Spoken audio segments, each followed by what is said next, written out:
அடுத்து கர்த்தருடைய வார்த்தைகளுக்குள்ளே கடந்து போகிறோம். இன்னைக்கு நம்ம எதை பற்றி தியானிக்க போகிறோம் என்பதை பார்த்துருவோம். இன்றைய நம்முடைய தியானத்திற்கென்று நாம் எடுத்துக்கொண்டிருக்கிற வேத பகுதி 2 கொரிந்தியரின் புஸ்தகம் 6வது அதிகாரம் 18வது வசனம். அதில் என்ன சொல்லுதுன்னா, அப்பொழுது நான் உங்களை ஏற்றுக்கொண்டு உங்களுக்கு பிதாவாயிருப்பேன், நீங்கள் எனக்கு குமாரரும் குமாரத்திகளுமாக இருப்பீர்கள் என்று சர்வ வல்லமையுள்ள கர்த்தர் சொல்லுகிறார். கர்த்தர் சொல்றது பாருங்க, நான் உங்களுக்கு தகப்பனாக இருப்பேன், நீங்க எனக்கு ஜனங்களாக மாத்திரல்ல பிள்ளைகளாக குமாரரும் குமாரத்திகளுமாக இருப்பீங்க என்று சர்வ வல்லமையுள்ள கர்த்தர் சொல்லுகிறார். எப்போ அந்த வசனம் ஆரம்பிக்கும் போது அப்பொழுது என்று ஒரு வசனம் சொல்லுது. அப்போ அந்த வசனத்தில் அப்பொழுதுன்னு சொன்னால் எப்பொழுது அப்படின்னு ஒரு கேள்வி நீங்கள் கேட்கணும். எப்பொழுது? அதற்கு முந்தின வசனத்தில் அதற்குண்டான விடை இருக்குது. ஆனபடினால் நீங்கள் அவர்கள் நடுவில் இருந்து புறப்பட்டு பிரிந்து போய் அசுத்தமானதை தொடாதிருங்கள்.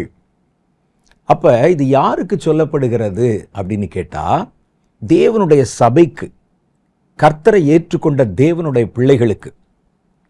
நாம நினைக்கிறோம், நம்ம கர்த்தரை ஏற்றுக்கொண்ட உடனேயே, பரிசுத்த ஆவியை பெற்றுக்கொண்ட உடனேயே அவர் நமக்கு பிதாவாகிவிட்டார், நாம் அவருக்கு குமாரராகிவிட்டோம். அது வாஸ்தவமான ஒரு காரியம்தான். நீங்கள் அடிமைத்தனத்தின் ஆவியை பெறாமல் அப்பா பிதாவே என்று அழைக்கக்கூடிய புத்திர சுவீகாரத்தின் ஆவியை பெற்றீர்களே என்று எழுதியிருக்கு. அப்ப நம்ம தான் அபிஷேகம் பண்ணப்பட்டுட்டோம், கர்த்தரை சொந்த இரட்சகராக ஏற்றுக்கொண்டு விட்டோம், தேவனுடைய சபையிலே அங்கமாகி விட்டோம், சபை ஆராதனைக்கெல்லாம் போயிடுறோம். அப்போ நாம் நினச்சிக்கிட்டு இருக்கிறோம், அவர் நமக்கு பிதாவாகி விட்டார், நம்ம அபிஷேகம் பண்ணப்பட்டு இந்த சர்ச்சில் சேர்ந்த பிறகு நாம் அவருக்கு குமாரரும் குமாரத்திகள் ஆகிவிட்டோம் என்று நினைக்கிறோம். ஆண்டவர் சொல்லுகிறார், நீங்கள் அவருக்கு குமாரரும் குமாரத்திகளும் ஆவதற்கு வெறும் அபிஷேகத்தோடு மாத்திரம் நின்று விடுவது போதாது. ஏதோ கொஞ்ச நேரம் அந்நிய பாஷை பேசுகிறீங்க, ஆவிலே நிரம்புறீங்க, ஆராதனை பண்ணுறீங்க, அது மாத்திரம் போதாது. அவர் உங்களுக்கு பிதாவாக இருக்கணும்னா நீங்கள் வேறு பல காரியங்களையும் செய்யணும். அதில் மிக முக்கியமான ஒன்று, நீங்கள் பொல்லாதவர்களை விட்டு பிரிந்து புறப்பட்டு போய் அசுத்தமானதை தொடக்கூடாது. அப்பதான் நீங்கள் எனக்கு குமாரரும் குமாரத்திகளும் ஆக முடியும். சிலர் பாருங்க, இந்த அபிஷேக அனுபவத்தோடு நின்று கொள்வாங்க. அதுக்கு பிறகு பேசும்போதெல்லாம் ஏசப்பா சொன்னாங்க, ஏசப்பா வந்தாங்க, ஏசப்பா நின்னாங்க, அது ஜெபத்தில் அப்பா அப்பான்னு சொல்லிகிட்டே இருப்பாங்க. இதெல்லாம் சொல்லுகிறதுனால அவர் நமக்கு பிதாவாகவோ அல்லது நீங்கள் அவருக்கு குமாரராகவோ மாறிவிடுகிறது இல்லை. எப்போ நம்ம அவருக்கு குமாரர் குமாரத்திகளாக மாறுகிறோம் அப்படின்னு சொன்னால், வெறும் அபிஷேகம் பெற்றுக்கொண்டால் மாத்திரம் போதாது, அதுக்கு மேலே நீங்கள் செய்ய வேண்டிய பல காரியம் இருக்கு. அதில் மிக முக்கியமான ஒன்று, அசுத்தமானதை தொடாதிருக்கணும். அப்போ அசுத்தமானதை தொடுவதற்கும் அசுத்தமானவைகளுக்கு நடுவிலே நாம் இருப்பதற்கும் என்ன காரணம்னு பார்க்கணும். நம்மை சுற்றி இருக்கிற சூழ்நிலை இருக்கு பாருங்க, உங்களுடைய நட்புறவு, நண்பர்கள், உங்களுடைய வேற சிநேகிதங்கள், இந்த பழக்க வழக்கங்கள் எல்லாம் அசுத்தமானவர்களோட இருக்கும்போது நீங்கள் அபிஷேகம் பண்ணப்பட்டிருந்தாலும் அசுத்தமானவைகளை உங்கள் காதுகளிலே கேட்க நேரிட்டு அவர்களோட நீங்கள் சம்பந்தம் கலந்திருக்கும் போது, நீங்கள் அபிஷேகம் பண்ணப்பட்டாலும் வாரந்தோறும் ஞாயிற்றுக்கிழமை ஆராதனைக்கு போனாலும் ஜெபம் பண்ணுவதாக உங்களை காண்பித்து கொண்டாலும் அவரை வாய்க்கு வாய் அப்பா அப்பான்னு சொல்லி கூப்பிட்டாலும் கர்த்தர் நம்மை குமாரரும் குமாரத்திகளுமாக அங்கீகரிக்க போறதில்லை. இது பாருங்களேன், ரட்சிக்கப்பட்டு அபிஷேகம் பண்ணப்பட்டு கொரிந்து பட்டணத்தில் இருந்த சபையாருக்கு எழுதின புஸ்தகம் அது. அதில் அவர் சொல்றாரு, இப்போ நீங்கள் அவருடைய பிள்ளைகளாக மாறணும்னா நீங்கள் வைத்திருக்கிற சில இணைப்புகள் இருக்கிறது, அவர்களோட நீங்கள் சம்பந்தம் கலந்திருக்கிறீங்க. முதல்ல நீங்கள் அவர்களை விட்டு புறப்பட்டு போய் அதுக்கு பிறகு அவர்களால் கற்பிக்கப்பட்ட அசுத்தமானவைகளை தொடாதிருக்க வேண்டும். இப்போ வாசிக்கிறேன் பாருங்க, ஆனபடியினால் நீங்கள் அவர்கள் நடுவிலிருந்து புறப்பட்டு பிரிந்து போய் அசுத்தமானதை தொடாதிருங்கள் என்று கர்த்தர் சொல்லுகிறார். ஆனபடியினால் அப்படின்னு போட்டிருக்கு. எதனால, எதிலிருந்து? அதற்கு மேலே இருக்கிற வசனம் 16வது வசனம் சொல்லுது, தேவனுடைய ஆலயத்திற்கும் விக்கிரகங்களுக்கும் சம்பந்தம் ஏது? நான் அவர்களுக்குள்ளே வாசம் பண்ணி அவர்களுக்குள்ளே உலாவி அவர்கள் தேவனாக இருப்பேன், அவர்கள் என் ஜனங்களாக இருப்பார்கள் என்று தேவன் உங்களுக்கு சொன்னபடி நீங்கள் ஜீவனுள்ள தேவனுடைய ஆலயமாக இருக்கிறீங்க. ஆனபடினால், எதனால? நீங்க தேவனுடைய ஆலயமாக இருக்கிறதுனால பொல்லாதவர்களோட இருக்கக்கூடிய உறவுகளிலிருந்து புறப்பட்டு பிரிஞ்சு போகணும். அப்ப கிறிஸ்தவனுடைய வாழ்க்கை வெறும் இயேசுவை ஏற்றுக்கொண்டதோடு மாத்திரம் நின்று விடவில்லை. இயேசுவை நாங்கள் சொந்த இரட்சகராக ஏற்றுக்கொள்றீங்களா? ஏற்றுக்கொள்கிறேன், அதோடு கூட போதும்னு நீங்கள் நினைச்சீங்கன்னா நமக்கு சபையே தேவையில்லை, பைபிள் தேவையில்லை. அதற்கு அப்புறமும் நமக்கு ஏன் சபை இருக்குது? அதை வேத வசனங்களை, கர்த்தருடைய கட்டளைகளை சொல்லித் தருவதற்கு ஊழியர்கள் ஏன் இருக்கிறாங்க அப்படின்லாம் நம்ம யோசிச்சு பார்த்தா, இந்த முதல் நிலையிலே நம்ம கர்த்தரை ஏற்றுக்கொள்ளுகிறோமே அல்லது அவருடைய ஆவியினுடைய நிறைவை பெறுகிறோமே, இந்த அனுபவத்தோட நம்முடைய வாழ்க்கை, கிறிஸ்தவ வாழ்க்கை முடிந்து விடவில்லை. அதுக்கப்புறமும் நிறைய காரியங்கள் இருக்குது. நம்ம கற்றுக்கொள்வதற்கும் செய்வதற்கும், நம்முடைய வாழ்க்கையில சேர்த்து கொள்வதற்கும், நம்முடைய வாழ்க்கையில் இருக்கிற சில காரியங்களை விட்டு விடுவதற்கும் நிறைய காரியங்கள் இருக்குது. அதை செய்யும்போது தான் நம்ம உண்மையிலேயே அவருடைய குமாரரும் குமாரத்திகளுமாக மாறுகிறோம்னு கர்த்தருடைய வேதம் சொல்லுது. சிலர் நமக்கு என்ன கற்பிக்கிறாங்க? இயேசுவை உங்கள் கடவுளாக ஏற்றுக்கொண்டு விட்டீர்களா? இயேசுவை உங்கள் சொந்த இரட்சகராக ஏற்றுக்கொண்டீங்களா? போதும், அதுக்கு பிறகு நீங்கள் எதை பற்றியும் அலட்டி கொள்ள வேண்டியதில்லை. உங்கள் விசுவாசம் இயேசுவின் மேலே இருக்கு. இயேசு என்னுடைய இரட்சகர், என்னுடைய தேவன், அதை மாத்திரம் நான் நம்பி ஏற்றுக்கொண்டு விட்டேன், ஞானஸ்நானம் பெற்றுக்கொண்டேன், போதும் என்கிற ஒரு நவீன உபதேசம் வந்திருக்குது.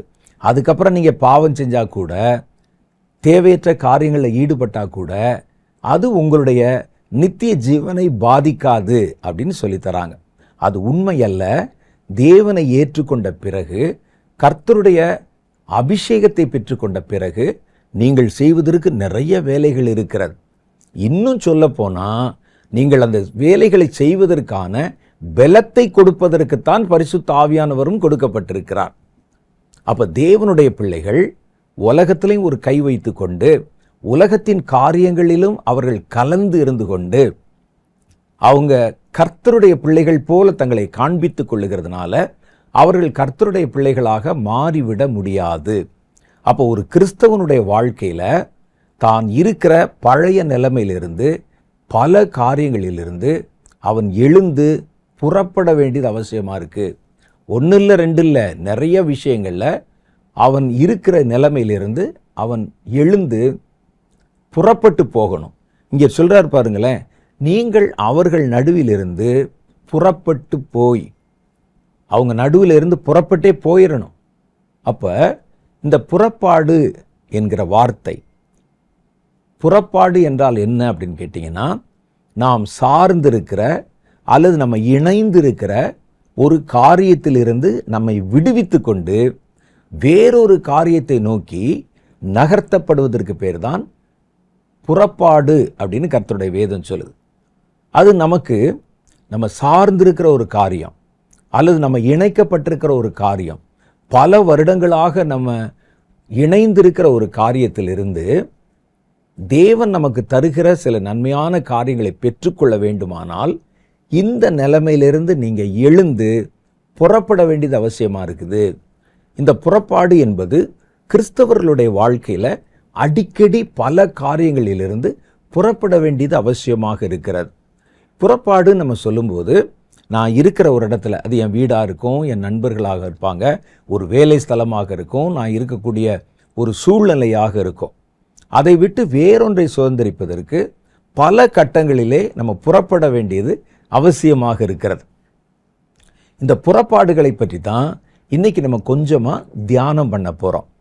எந்தெந்த காரியத்திலிருந்து புறப்படணும், எதுக்காக புறப்படணும், அப்படி புறப்படும்போது நமக்கு கிடைக்கிற நன்மைகள் என்ன என்பதை பற்றி நம்ம தெளிவாக அறிந்து கொள்ள போகிறோம். புறப்பாடு என்று சொல்லும்போது நான் ஏற்கனவே சொன்னேன், நீங்கள் இணைக்கப்பட்டிருக்கிற ஒன்றில் அல்லது நீங்கள் சார்ந்திருக்கிற ஒன்றிலிருந்து புறப்படணும் அப்படின்னு நம்ம பார்த்தோம். நீங்கள் சார்ந்திருக்கிற ஒன்று பாவமாய்த்தான் இருக்க வேண்டும் என்ற அவசியம் இல்லை. போன வாரத்துக்கு முன்னால் நம்ம சந்தித்த போது, போன முறை நம்ம சந்தித்து கொண்ட போது சில காரியங்களிலிருந்து பிரிந்து போகணும் அப்படின்னு நம்ம பார்த்தோம். அது எல்லாமே பாருங்க எதிர்மறையான காரியங்கள்.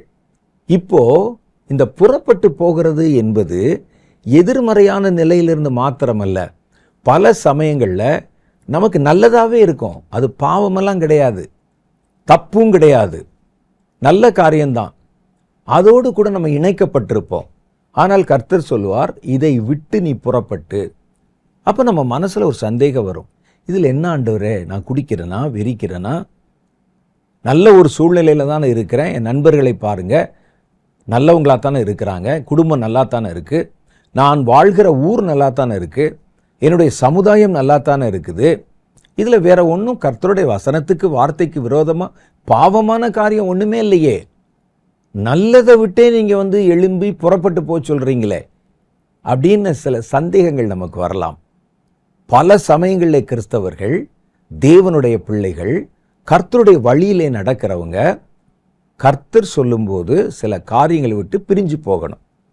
பாவத்தில் இருக்கிற, பாவ பழக்கத்தில் இருக்கிற உன்னுடைய நண்பர்கள் எல்லாம் கொடுமையானவர்களாக இருக்கிறாங்க, அவர்களை விட்டு புறப்பட்டு வா அப்படின்னு சொல்கிறது நியாயம். அது நமக்கே தெரியும் புறப்படணும்னு. ஆனால் சில விஷயங்களை நீங்கள் பார்த்தீங்கன்னா நல்ல காரியங்களிலிருந்தும் புறப்படும்படி கர்த்தர் சொல்லுவார். ஏன் அப்படி சொல்கிறாருன்னு கேட்டால், நீங்கள் ஒரு நல்ல காரியத்தில் இருப்பீங்க, அதை விட மேலான ஒரு காரியத்திலே உங்களை கொண்டு போய் இணைப்பதற்காக கர்த்தர் இதிலிருந்து நம்மை புறப்பட சொல்லுகிறார் என்பதை விளங்கி கொள்ள வேண்டும். முதல்ல கஷ்டமாக தான் இருக்கும். எவ்வளவோ நாள் நம்ம இணைக்கப்பட்டிருந்த ஒரு காரியம், அதை விடுவதும் விட்டு விலகுவதும் கடினமான ஒரு சூழ்நிலையாக தான் இருக்கும்.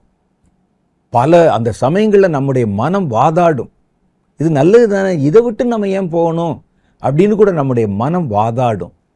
ஆனால் கர்த்தர் நீங்கள் இப்போ இருக்கிற இடத்திலிருந்து தனக்கு சித்தமான வேறொரு இடத்துல உங்களை கொண்டு போய் இணைப்பதற்காக கர்த்தர் உங்களை இருக்கிற இடத்திலிருந்து கிளம்புங்க அப்படின்னு சொல்ல, புறப்படுங்க அப்படின்னு சொல்றார். பாருங்களேன், இயேசு கிறிஸ்துவுமே தான் இருந்த ஒரு சூழ்நிலையிலிருந்து அவர் புறப்பட வேண்டிய ஒரு நேரம் வந்தது. அதை பற்றி வேதம் சொல்லுது பாருங்க. தேவனுடைய பிள்ளைகளுக்கு மாத்திரமல்ல, இயேசுக்குமே அப்படிப்பட்ட ஒரு சூழ்நிலை. அவருடைய சீஷர்களோடு அவர் ரொம்ப நெருக்கமாக நட்பு வைத்திருந்தார்.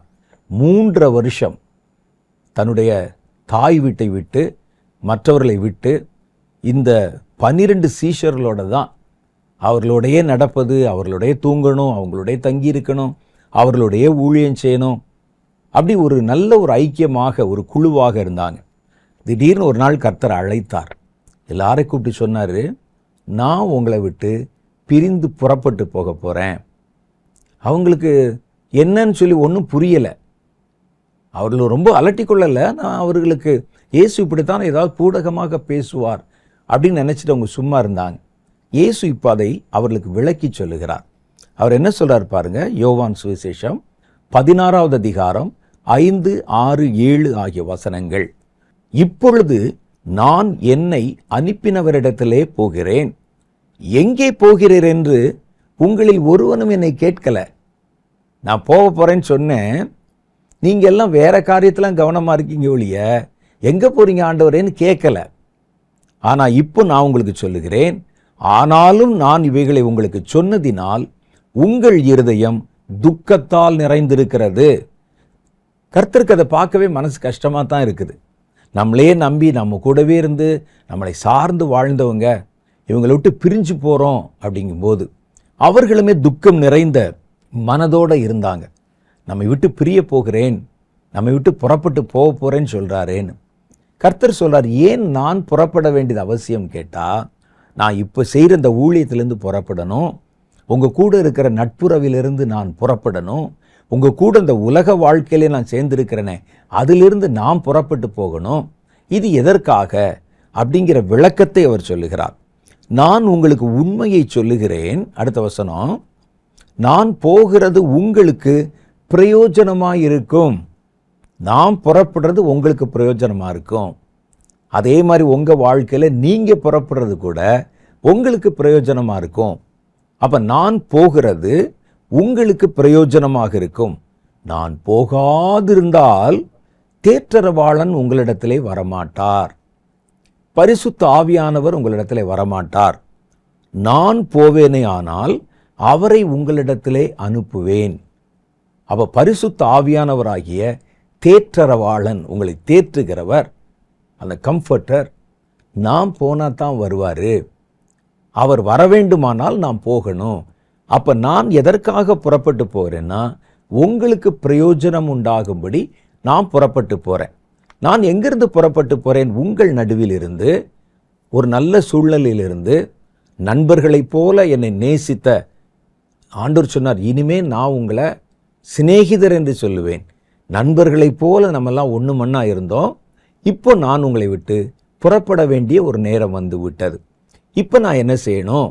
நான் புறப்பட்டு போகணும். நீங்கள் துக்கப்படுறீங்க, இருந்தாலும் நான் புறப்பட்டு போகணும். ஏன் அப்படின்னு கேட்டால், உங்களுக்கு பிரயோஜனம் உண்டாகும்படி நான் போனால் தான் தேற்றரவாளன் இங்கே வர முடியும் என்றார். அப்போ கர்த்தர் அவர்கள் நடுவிலிருந்து புறப்பட்டு போனார்.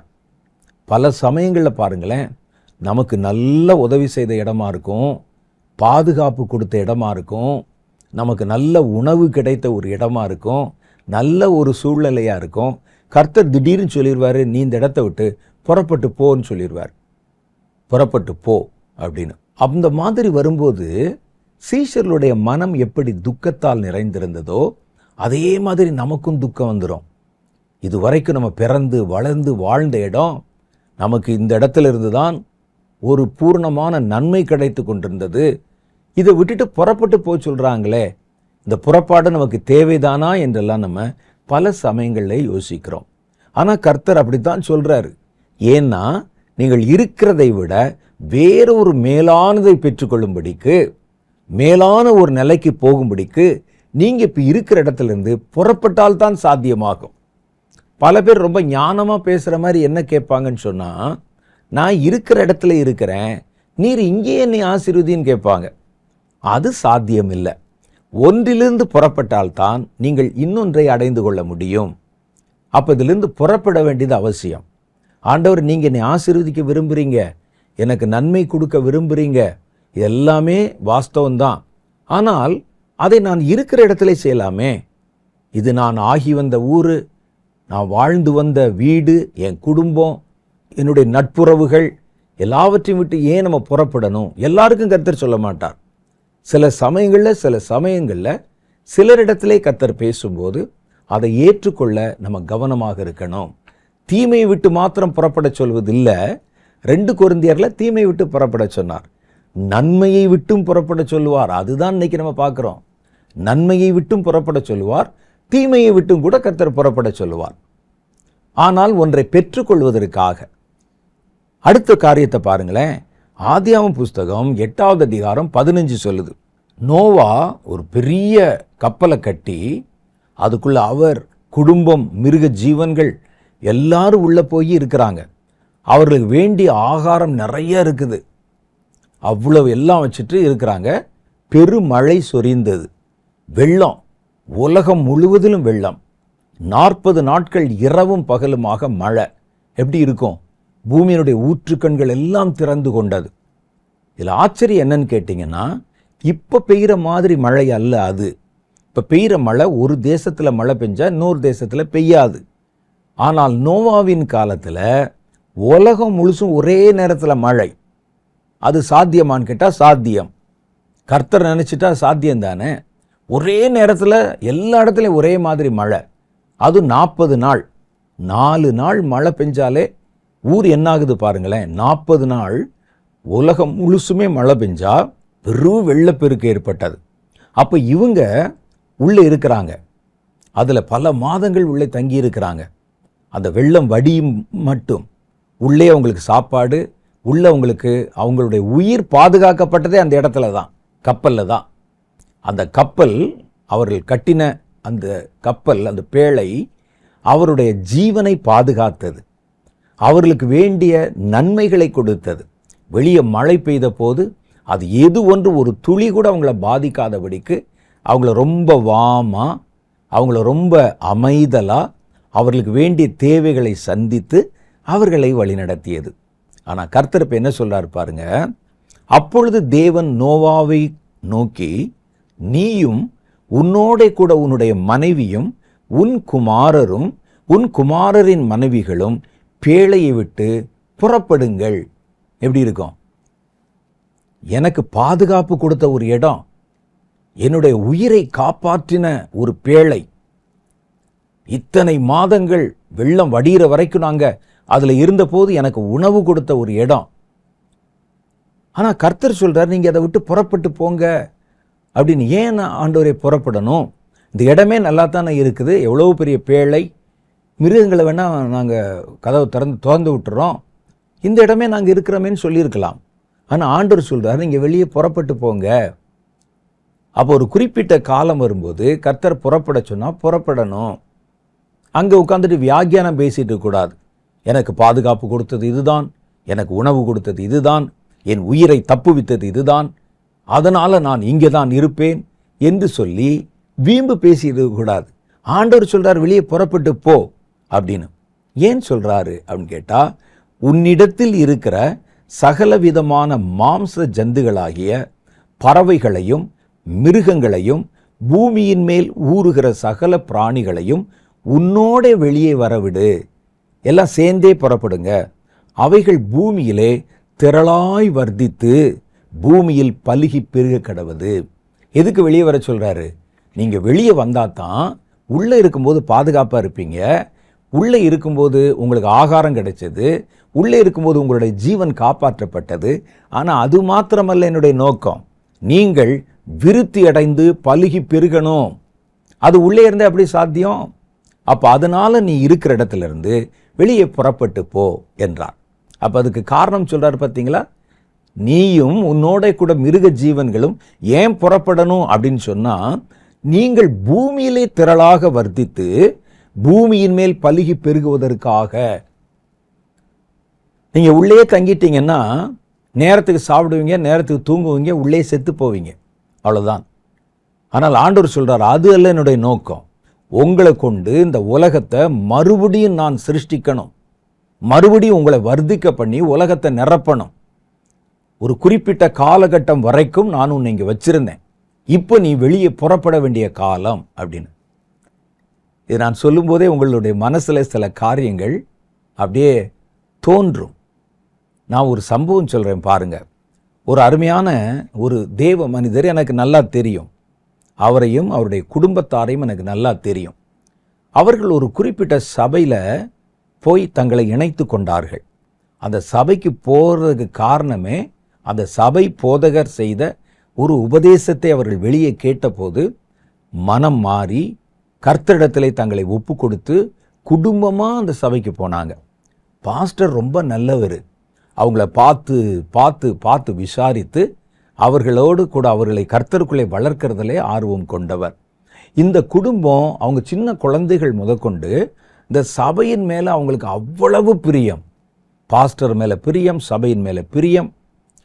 ஆஃபீஸ் விட்டு வந்தால் நேராக சபைக்கு தான் போவார். ஆராதனை இருக்கோ இல்லையோ சர்ச்சுக்கு போய் சர்ச்சில் இருக்கிற எல்லாவற்றையும் எடுத்து வச்சு க்ளீன் பண்ணி சுத்தப்படுத்தி அங்கே இருக்கிற வேலைகளை செய்து, அங்கே சபையில் ஏதாவது ஒரு சுவர் இடிஞ்சு போச்சுன்னா கட்டணுமா, உடனே இவர் தான் போய் நிற்பார். அந்த அளவுக்கு அந்த சபையையும் நேசித்து அதில் அவங்க தங்களை பூர்ணமாக இணைத்து கொண்டார்கள். அப்போ அவருக்கு வெளிநாட்டில் மத்திய கிழக்கு நாடுகளில் அவர் இப்போவும் இருக்கிறாரு, அவருடைய பேரை சொல்ல நான் விரும்பலை. அவர் மத்திய கிழக்கு நாடுகள் பகுதியில் அவருக்கு ஒரு வேலை வாய்ப்பு கிடைத்தது. இப்போ அவர் வேலை பார்க்குற வேலையில் கிடைக்கிற சம்பளத்தை போல 7 மடங்கு சம்பளம், 7 மடங்கு. இவருடைய மனம் யோசித்தது, போனால் அந்த சபையை விட்டுட்டு நான் எப்படி போகிறது, அந்த சர்ச்சை விட்டுட்டு நான் போக முடியாதே, நான் போயிட்டா அந்த சபை என்ன ஆகும், நாங்கள் இங்கே தான், இதுதான் எங்களுக்கு ஜீவனை பெற்று கொடுத்தது, நாங்கள் இந்த சபையில் இருந்ததுனால தான் நாங்கள் இவ்வளவு கற்றுக்கொண்டோம், வளர்ந்தோம், இந்த சபையில் எங்களை பூர்ணமாக இணைத்து கொண்டிருக்கிறோம், நாங்கள் உயிர் ஆபத்தில் இருந்த போது இந்த சபை தான் எங்களை காப்பாத்திச்சு.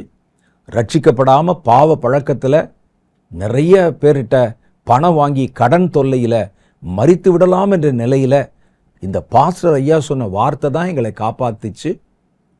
அந்த சபையை விட்டு எப்படி போகிறது? மனைவி சொன்னார், எப்படிங்க போக முடியும் அப்படின்னு. கணவன் சொன்னார், 7 மடங்கு சம்பளம். நம்முடைய பிள்ளைகள் இப்போ சின்ன சின்ன குழந்தைகளாக இருக்கிறாங்க, அவர்களுடைய எதிர்காலம் இருக்குது, அதையும் யோசிக்க வேண்டி இருக்குது. ஆனால் எப்படி போகிறது? கடைசியில் அவர்கள் என்ன செய்தார்கள்? ஜெபம் பண்ணாங்க. என்கிட்ட வந்து சொன்னாங்க. அப்போ நான் அவரிடத்துல சொன்னேன், நீங்களும் நானும் எந்த தீர்மானம் எடுக்கணும், நீங்கள் ஜெபம் பண்ணுங்க. அவர்கள் காத்திருந்து ஜெபம் பண்ணாங்க. கர்த்தர் தெளிவாக ஒரு சொப்பனத்தின் மூலம் அவர்கள் மத்திய கிழக்கு நாட்டுக்கு போகணும் அப்படின்னு சொல்லிட்டார். இவங்களுக்கு அவ்வளோதான், தூக்கம் தொலைஞ்சு போச்சு. ஒரு பக்கம் சம்பளம் கிடைக்கும், சம்பளம் மாத்திரமா வாழ்க்கை, ஊழியம் போச்சே, ஊழியம் செய்ய முடியாமல் போச்சே, நம்முடைய பாஸ்டர் பேசுகிற ஆழமான சத்தியங்களை கேட்க முடியாமல் போச்சே, இந்த ஊழியத்தில் நம்ம இணைத்து கொண்டு இன்னும் இந்த சர்ச்சை எப்படியாவது பெரிய அளவில் கொண்டு வந்துடணும், எனக்கு பயன்பட்ட மாதிரி இன்னும் பல்லாயிரக்கணக்கான பேருக்கு பயன்படுகிற மாதிரி செய்யணும்னு நானும் என் குடும்பத்தாரும் கூட நினச்சிருந்தோம், பொருத்தனையெல்லாம் பண்ணியிருக்கோம். எப்படி போகிறது என்கிட்ட வந்து சொன்னாங்க. நான் சொன்னேன், அங்கே போய் நாங்கள் எங்கே போவோம்? அங்கே எங்களுக்கு சர்ச் இருக்கான்னு தெரியாது, சபை இருக்கான்னு தெரியாது, வளர்ந்து தெரியாது, யாரையும் தெரியாது. அங்கே ஒரு நல்ல சபையாவது எங்களுக்கு கிடைக்குமான்னு தெரியல, இங்கேயாவது சின்ன சின்ன ஊழியம் செய்கிறோம், அங்கே அதை செய்ய முடியுமான்னு தெரியல, எப்படி போகிறது பிரதர்னு கேட்டாங்க. அப்போ நான் சொன்னேன், நான் என்னுடைய சொந்தத்திலன்னு சொல்லலை, உங்கள்கிட்ட கர்த்தர் பேசினதாக நீங்கள் சொன்னதை வைத்து சொல்கிறேன். உங்கள் சூழ்நிலை உங்களுக்கு நல்லதாக இருக்கலாம், உங்களுக்கு நன்மையான காரியங்கள் கிடைக்கலாம், நீங்கள் பாதுகாக்கப்பட்டிருக்கலாம், எல்லாம் சரிதான். எல்லாவற்றுக்கு மேலே கர்த்தருடைய வார்த்தைக்கு கீழ்ப்படிவதுதான் முக்கியம் என்று வேண்டா வெறுப்பாக அவங்களுக்கு மனசே இல்லை, ஏதோ உயிர் போகிற மாதிரி ரொம்ப கவலையோட அந்த தங்கள் குடும்பமாக மத்திய கிழக்கு நாடுகளில் ஒன்றுக்கு கடந்து போனாங்க. பாஸ்டருக்கும் இவங்களை விடுவதற்கு மனசே இல்லை. நீங்கள் போயிட்டா எப்படி பிரதர்ன்னு சொன்னாங்க.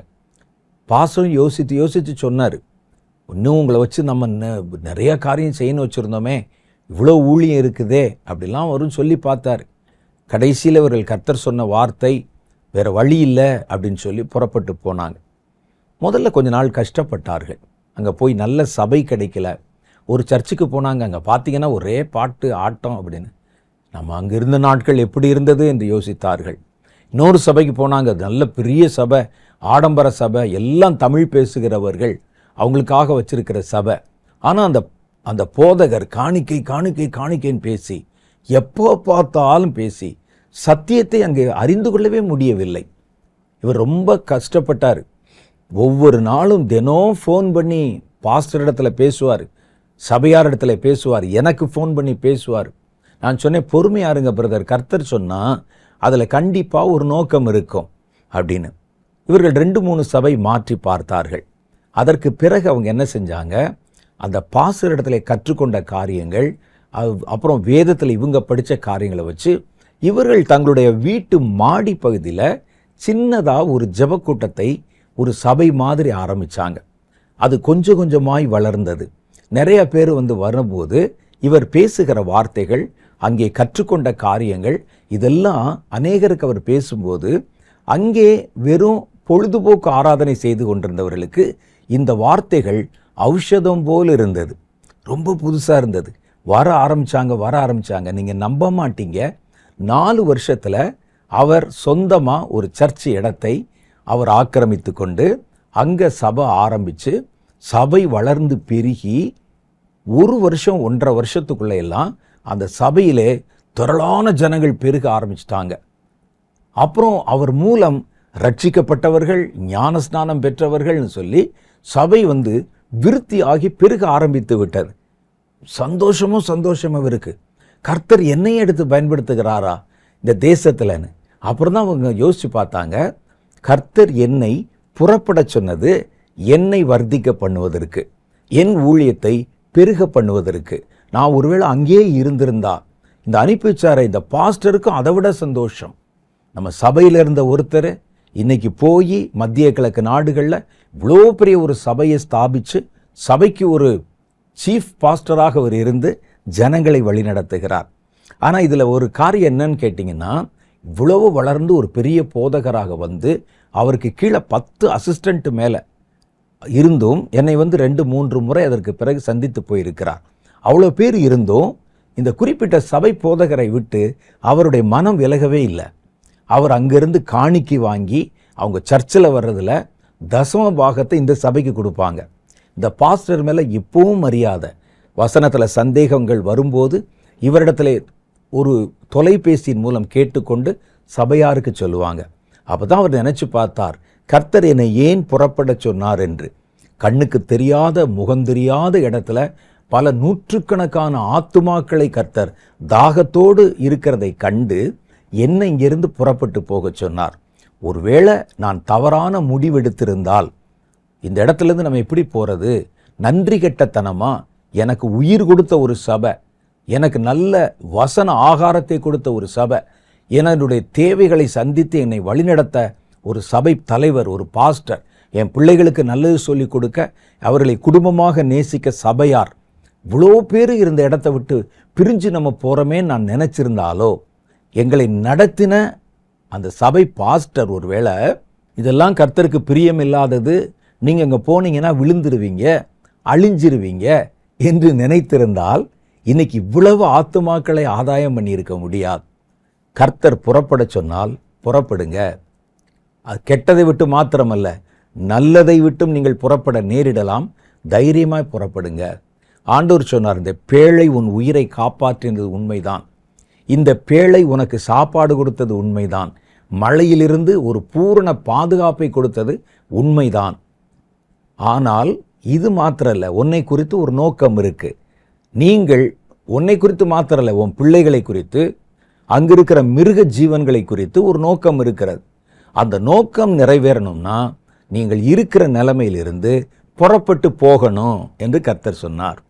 அதனால் நமக்கு எதிர்காலத்தில் என்ன நடக்கும் நமக்கு தெரியாது, எதிர்காலத்தில் என்ன வரும் என்று நமக்கு தெரியாது. நல்ல சூழ்நிலையாக இருந்தால் கூட பாவத்தை விட்டு மாத்திரமல்ல, ஒரு தேவ மனிதன் நன்மையான இடத்தை விட்டு கூட கர்த்தருடைய வார்த்தை வெளிப்பட்டால் புறப்பட வேண்டியது அவசியமாக இருக்குது. அந்த மாதிரி புறப்பட்டுருக்கிறாங்க. நோவா அப்படி தான் புறப்பட்டார்.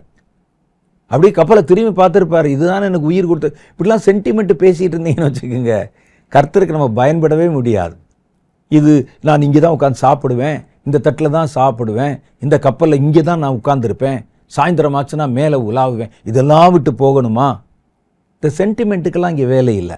கர்த்தருடைய சித்தம், கர்த்தருடைய காரியம் நிறைவேற வேண்டும். கர்த்தர் சொன்னார், இது உன் உயிரை பாதுகாத்தது, உடைமைகளை பாதுகாத்தது, பல நாட்கள் உனக்கு ஆகாரம் கொடுத்தது, எல்லாரும் ஒன்றா இருந்தீங்க, ஐக்கியத்தை கொடுத்தது உங்களுக்கு. ஆனால் இப்போ நீங்கள் கனி கொடுக்க வேண்டிய நேரம். உங்களை குறித்து என்னுடைய நோக்கம், நீங்கள் விருத்தியாகணும், பெருகணும். உள்ளே இருந்தீங்கன்னா ஒன்றுக்கும் உதவாமல் உங்கள் மட்டும் சந்தோஷம் வாழ்ந்து செத்து போயிருப்பீங்க. அதனால நீயும் அவைகளும் உன்னோடு கூட இருக்கிற மிருக ஜீவன்களும் ஒன்னா வெளியே புறப்பட்டு போங்க என்றார். அவர்கள் இருந்த அந்த பேழை ஒரு தப்பான இடம் அல்ல, கர்த்தர் சொல்லி கட்டினது தான். அது கர்த்தர் சொல்லி கட்டினது தான். சில சமயத்தில் ஒரு ஆலயத்தை, ஒரு ஊழியத்தை கர்த்தர் கட்ட சொல்லி இருப்பார். நீங்கள் அதில் இருப்பீங்க. குறிப்பிட்ட காலம் வரும்போது புறப்பட்டு போனால் போகணும். அப்படி புறப்பட்டு போனால் தான் கர்த்தர் உங்களை கொண்டு விருத்தி அடைய வைக்க முடியும். நீங்கள் தப்பானதிலிருந்து மாத்திரமல்ல, நல்லதிலிருந்து கூட சில சமயங்களில் கர்த்தர் சொன்னால் பிரிய நேரிடும். அந்த நேரத்தில் நீங்கள் தானே சொன்னீங்க, நீங்கள் சொல்லித்தானே இதை கட்டினேன், இதை விட்டு நான் எப்படி பிரிவேன்னு சொல்லி வாக்குவாதம் பண்ணக்கூடாது, கவனமாக இருக்கணும். அப்போ அவர்கள் அதை விட்டு புறப்பட்டு போனார்கள். இதே மாதிரி ஒரு சம்பவம் சீஷர்களுடைய வாழ்க்கையில் நடந்தது. கர்த்தர் சீஷர்களை பார்த்து சொல்லுகிறார், அவர்கள் அவரோட கூடயே இருந்துட்டாங்க. எந்த பிரச்சனை, நல்லது கெட்டது தீயது எது வந்தாலும் சரி, இயேசுவோடு நம்ம இருந்துருவோம், அவர் பார்த்துக்கிருவார். நமக்கு எந்த ஒரு போராட்டம் பிரச்சனைனாலும் சரி, இப்படியே 12 பேரும் அப்படியே ஐக்கியமாக ஒரு குழுவாக, ஒரு கூட்டமாக இயேசுவை தலைவராக வைத்துக்கொண்டு இப்படி நினச்சி தான் வந்தாங்க உள்ள. ஆனால் இயேசு அவர்களை பார்த்து சொன்னார், நீங்கள் புறப்பட்டு போய் என்றார். புறப்படணுமா? இயேசு பாருங்க, ஒரு மலையின் மேலே அவர்களை கூடி வரச் செய்தார். ஒரு மலையின் மேலே. அதுதான் கர்த்தர் கடைசியாக அவங்ககிட்ட பேசுகிறார். அந்த மலையிலே கர்த்தருடைய மகிமையை பார்க்கிறார் அவர்கள். பேசி கொண்டிருந்த போதே ஒரு மேகம் அவரை உயரே வானத்துக்கு எடுத்து கொண்டு போனது. அந்த மலையில கர்த்தர் நின்று கொண்டிருக்கிறார், பேசி கொண்டிருக்கிறார். பிரசன்னம் இருக்குது அந்த இடத்துல. மத்தேயு சுவிசேஷம் 28வது அதிகாரம் 17 19 வரைக்கும் வாசிச்சு பார்க்குறோம். அதில் அந்த 16வது வசனம் சொல்லுது, 11 சீஷர்களும் கலிலேயாவிலே இயேசு தங்களுக்கு குறித்திருந்த மலைக்கு போனார்கள். ஒரு சீஷன் மரித்து விட்டார், தற்கொலை செய்து கொண்டார், தெரியும் உங்களுக்கு. மிச்சம் இயேசோட சேர்த்து 12 பேர் இருக்கிறாங்க. 11 சீஷர்களும் கலிலேயாவிலே இயேசு தங்களுக்கு குறித்திருந்த, அவர் சொல்லியிருக்கிறாரு, நாளைக்கு இத்தனை மணிக்கு இந்த மலையில் இந்த இடத்துக்கு வந்துடணும், குறித்திருந்த மலைக்கு போனார்கள். அங்கே அவர்கள் அவரை கண்டு பணிந்து கொண்டார்கள். சிலரோ சந்தேகப்பட்டார்கள், அவர்தானா அப்படின்னு. அப்பொழுது இயேசு சமீபத்தில் வந்து அவர்களை நோக்கி, வானத்திலும் பூமியிலும் சகல அதிகாரமும் எனக்கு கொடுக்கப்பட்டிருக்கிறது. ஆகையால் நீங்கள் புறப்பட்டு போய், நீங்க இதுவரைக்கும் நினைச்சீங்க என் அதிகாரம் என்பது நம்முடைய குழுவுக்குள்ள மாத்திரம்தான், அதனால நம்மெல்லாம் இதுக்குள்ளதான் சுத்தி சுத்தி வரணும்னு நினைச்சிருந்தீங்க. ஆனா இப்போ எனக்கு அதிகாரம் இந்த கூட்டத்தில் மாத்திரம் இல்ல, குழுவிடத்தில் மாத்திரமல்ல, நான் உயிர்த்தெழுந்து பூமியின் மேல் அதிகாரத்தை பெற்றுக்கொண்டதுனால வானத்திலும் பூமியிலும் எனக்கு அதிகாரம் கொடுக்கப்பட்டிருக்கு. இப்போ உங்களுடைய எல்லை விரிவாகிவிட்டது, நீங்கள் குறுகின இடத்திலே சுற்றி வர வேண்டியதில்லை. ஆகையால் நீங்க இப்போ வெளியே புறப்பட்டு போய் சகல ஜாதிகளையும் சீஷராக்கி பிதா குமாரன் பரிசுத்த ஆவியின் நாமத்தினாலே அவர்களுக்கு ஞான ஸ்நானம் கொடுங்கள். இதுவரைக்கும் நீங்க ஒண்ணா ஒரு இடத்துல இருந்தீங்க, என் கூட இணைக்கப்பட்டிருந்தீங்க, இந்த மலையிலே கூட இதுவரைக்கும் என் கூட நின்று கொண்டிருக்கிறீங்க. ஆனா இப்போ என்னுடைய அதிகாரம் என்பது உலகம் முழுவதற்கும் செல்லுபடியாகக்கூடியதாக உயிர்த்தெழுந்ததன் மூலம் அந்த அதிகாரத்தை நான் பெற்றுக்கொண்டிருக்கிறேன். இப்போ நீங்க என்ன செய்யலாம், எங்கும் புறப்பட்டு போகலாம், புறப்பட்டு போங்க என்றார். இதுல இன்னொரு காரியம் இருக்கு. கர்த்தர் ஏன் அவர்களை புறப்பட்டு போங்கன்னு சொன்னார்னு கேட்டா, இவர்கள் மலையில நிற்கிறாங்க, இயேசுனுடைய மகிமையை காண்கிறார்கள். மகிமையை கண்டு இயேசுனுடைய வார்த்தையை கேட்டு கர்த்தருடைய பிரசன்னத்தை பார்த்துட்டா இவங்க என்ன செய்வாங்கன்னு கேட்டா, அந்த மலையிலே தங்கிடுவாங்க. அவர் அங்கே பார்த்துட்டோமே, அவரை அங்கே கண்டு. எப்படி சொல்றீங்க நீங்க கேட்பீங்க. இயேசு மறுரூப மலையில ஏறின போது அவருடைய வஸ்திரம் உறைந்த வெண்மை நிறமாய் மாறினது. மோசேயும் எலியாவும் அவரோட காணப்பட்டு பேசிக்கொண்டிருந்தார்கள். அப்போ ஒரு அனுபவத்தை பார்த்த உடனே இவங்க என்ன சொன்னாங்கன்னா, ஆண்டவரே, இந்த இடத்துல உங்களுக்கு ஒரு கூடாரம், மோசேக்கு ஒரு கூடாரம், எங்களுக்கு ஒரு கூடாரம் போட்டு இங்கே தங்கிடுவோம் அப்படின்னாங்க. இதே மாதிரி இந்த ஆட்களுடைய மனசு அவருக்கு தெரியும். அதே மாதிரி மலையில கொண்டாந்துருக்கிறேன், இப்போ ஒரு பெரிய மகிமையான காட்சியை பார்க்க போறாங்க. ஒரு மேகம் வந்து அவருடைய கண்களுக்கு முன்பாக என்னை உயர அப்படி வானத்துக்கு எடுத்துக்கொண்டு போகிறது. இந்த இடத்துல பார்த்தோம் அப்படின்னு இங்கே ஒரு சர்ச்சை கட்டு, ஒரு சபையை கட்டு, கூடாரத்தை போட்டுன்னு உட்கார்ந்துருவான். இவனுடைய மனப்பான்மை எனக்கு தெரியும். பாருங்கள், மத்தேயு சுவிசேஷம் 17வது அதிகாரம் 4வது வசனம். இயேசு அவர்களை மலைக்கு அழைத்து கொண்டு போகிறார், மறுரூபமாகிறார். அங்க அவருடைய வஸ்திரம் அப்படி வெள்ளையா வெளிச்சமா ஒளியா பிரகாசிக்கிறது. பக்கத்துல பார்த்தீங்கன்னா மோசே, எலியா அவர்கள் உயிரோட காணப்பட்டு அவரோட பேசுறாங்க. இதை பார்க்குறாங்க. அப்பொழுது மத்தேயு 17:4 சொல்லுகிறது, அப்பொழுது பேதுரு இயேசுவை நோக்கி, ஆண்டவரே, நாம் இங்கே இருக்கிறது நல்லது, நாம் இங்கே இருக்கிறது உமக்கு சித்தமானால் இங்கே உமக்கு ஒரு கூடாரமும் மோசேக்கு ஒரு கூடாரமும் எலியாவுக்கு ஒரு கூடாரமும் என்று கூடாரங்களை போடுவோம், இவன் தங்கிடுவான். இன்னைக்கு நிறைய பேர் அப்படிதான். அப்ப இயேசுவை நான் இங்கே கண்டேன், உடனே கூடாரத்தை போடு. சிலர் சும்மா சொல்லியாவது உங்களை ஏமாத்தி காணிக்கை வாங்கிடுவாங்க. இயேசு இங்கே தான் நிற்கிறத பார்த்தேன், கர்த்தர் இந்த இடத்துல, அப்போ கர்த்தருக்கு இந்த இடத்துல ஒரு ஆலயத்தை கட்டணும், ஒரு ஊழிய ஸ்தாபனத்தை கட்டணும், கர்த்தர் இங்குதான் உலாவினதை பார்த்தேன் அப்படின்னு சொல்லி நம்ம இடத்துல காணிக்கை கேட்கிறத பார்த்துருக்கீங்கல்ல. பேதுரு அப்படித்தான் செய்தார். காணிக்கை கேட்கல, அவர் சொன்னார், இயேசு இந்த இடத்துல பார்த்துட்டோம், அவருடைய மகத்துவத்தை பார்த்துட்டோம், இனி கீழே போய் என்ன செய்ய போகிறோம், நம்ம இங்கே இருக்கிறது தான் நல்லதுன்னு நினைச்சாங்க. அவர்களுக்கு தேவனுடைய பிரசன்னத்தை கண்ட இடம் நல்லதாக தோன்றியது. ஆனால் கர்த்தருடைய சித்தம் இவர்கள் வெளியே புறப்பட வேண்டும் என்பதில் இருந்தது. ஏன்னா இவன் அங்கு வெளியே புறப்பட்டு போனா தான் சகல சீஷரையும் சகல ஜாதியரையும் சீஷராக்க முடியும். இல்லாவிட்டால் கர்த்தருடைய ஊழியம், கர்த்தருடைய திட்டம், சித்தம் இந்த 11 பேரோடு கூட முடிஞ்சு போயிடும். அதுக்கு மேல அது வராது. அப்ப இது ஆண்டவருக்கு தெரியும். இப்போ அவர்கள் ஒரு மகிமையை பார்க்க போறாங்க. இதே ஆட்கள் தான் மறுரூப மலையிலே மகிமையை பார்த்த போது கூடாரம் போடணும்னு சொல்லி தோன்றுச்சு அவனுக்கு. மறுபடியும் நம்ம இதை சொல்லாம போனா இவன் கூடாரம் போட்டுருவான். அந்த தேவனுடைய பிரசன்னத்தில் இருப்பது நல்லதுதான், தேவனுடைய பிரசன்னத்தை கண்டது நல்லதுதான், மகிமை பார்த்தது நல்லதுதான்.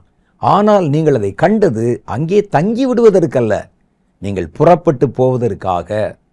கர்த்தர் அவங்க சொன்னார், என் மகிமை பார்த்துட்டீங்க, உயிர் தெழுந்து என்னை உயிரோட பார்த்துட்டீங்க, இப்போ இதை விட பெரிய காரியத்தை பரலோகத்துக்கு ஏறி போறதை பார்க்க போறீங்க. உடனே உன் மனசு என்ன தோணும், நாம் தேவனுடைய மகிமை இங்கே கண்டோம் அல்லவான்னு 11 பேர்கிட்ட பேசி கூடாரத்தை போட்டு தங்கிடக்கூடாது. அப்ப இது என் பிரசன்னம் இருக்கிற இடம்தான், நீங்கள் அற்புதங்களை கண்ட இடம்தான், ஆனால் நீங்கள் தங்கி இருப்பதற்கான இடம் அல்ல, நீங்கள் புறப்பட்டு போகணும். நான் சொல்ல புரியுதா உங்களுக்கு? புறப்பட்டு போகணும். அதுதான் ஆண்டவர் சொல்கிறார், ஆகையால் நீங்கள் புறப்பட்டு போய் சகல ஜாதிகளையும் சீஷராக்கி பிதா, குமாரன், பரிசுத்த ஆவி நாமத்தினாலே அவர்களுக்கு ஞான ஸ்நானம் கொடுங்கள் என்றார். அப்ப இவர்களை கர்த்தர் புறப்பட வைத்தது, மகிமையான இடத்திலிருந்து புறப்பட வச்சது.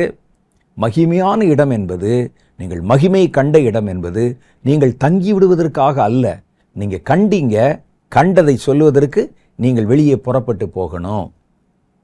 அப்ப கர்த்தர் அப்படித்தான் அவர்களை அழைத்தார். பல சமயங்கள்ல தேவனுடைய பிள்ளைகளின் வாழ்க்கையில இப்படிப்பட்ட புறப்பாடுகள் என்பது தவிர்க்க முடியாதவைகள், தவிர்க்க முடியாத புறப்பாடுகள். சில புறப்பாடுகள் எதிர்மறை காரியங்களிலிருந்து புறப்படணும். அப்பதான் கர்த்தர் நம்மை ஆசீர்வதிக்க முடியும், விருத்தி அடைய வைக்க முடியும். நம்மை அறியாமலே நம்ம எதிர்மறையான பல காரியங்களோட சிக்கி இருப்போம். எதிர்மறையான பாவம் செய்கிற நண்பர்கள், பாவம் செய்கிற இடம், விக்கிரக ஆராதனை போன்ற இடங்கள்ல நம்ம இணைக்கப்பட்டிருப்போம். அதிலிருந்து பிரிஞ்சு போகணும். வேதம் சொல்லுது பாருங்க, தாவீதுனுடைய புறப்படுதல் அதுவும் அப்படித்தான். தாவீது ஒரு ஆடு மேய்க்கிற இளைஞனாக இருந்தார். உங்களுக்கு எல்லாருக்கும் தெரியும், அவருடைய உலகமே அதுதான். அது ரொம்ப மனோரம்யமானது.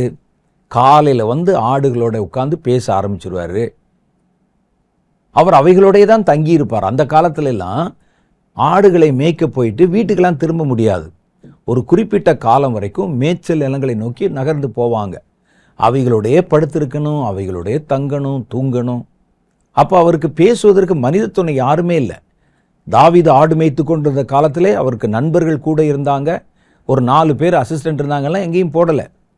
அப்போ இவருக்கு யார் நண்பர்கள்னு கேட்டால் ஆடுகள் தான் நண்பர்கள். சில ஆடுகளை வளர்க்கிற மேய்ப்பர்களை நீங்கள் பார்த்தீங்கன்னா, எங்கள் ராமநாதபுரம் பகுதியில் நிறைய பேர் இருக்கிறாங்க. எங்களுடைய ஆராதனை இடம் இருக்கிற இடத்துல கூட நிறைய பேர் ஆடுகளை கொண்டு கெடை போடுவாங்க. கெடை போடுறதுன்னா ஒரு பெரிய ஒரு கூடாரம் மாதிரி ஓலையிலே வேய்ந்த ஒரு பெரிய ஒரு கூடாரத்தை வச்சுருப்பாங்க. அதை கொண்டு ஒரு நிலத்தில் போட்டு ஆடுகளை மேய விட்டுட்டு சாயந்தரமான போது அந்த கூடாரத்துக்குள்ளே கொண்டு எல்லாத்தையும் தங்க வச்சுருவாங்க. அடைச்சி அதை அப்படியே மூடிடுவாங்க. அதை கூடாரம் என்று சொல்வதை விட அதை அந்த பஞ்சாரங்கள்னு சொல்லுவாங்க. பெருசாக அப்படி இருக்கும்.